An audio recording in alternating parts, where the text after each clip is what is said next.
Покрај Георги Димитров, заинтересираноста за упис во средните училишта е голема и во гимназијата Орце Николов, а се полнати стручните паралелки.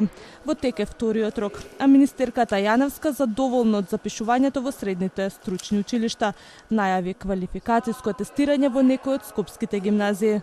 Во Орце Николов има само 6 слободни места, има малку поголем број на пријавени, веројатно ќе има квалификационен испит, но се уште не знаеме, до крај на денот ќе треба да ги видиме резултатите, рангирањата. Секаде има доволен број на пријавени, како што веќе знаете, обврзна и средното образование во Македонија и сите ученици ќе мора некаде да се запишат. За жал, некои ќе немаат избор, но тоа зависи од нивниот успех и нивното вложување во минатото.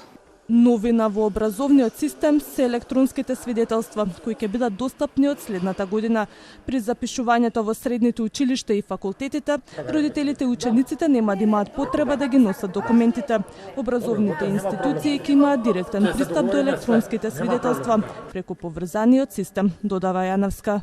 Децата и родителите немаат потреба да го имаат свидетелството во раце, освен што може би тоа е начин некако социјално да се дружат, да се пофалат, да се израдуваат, па некои да се разочараат за да вложат повеќе труд.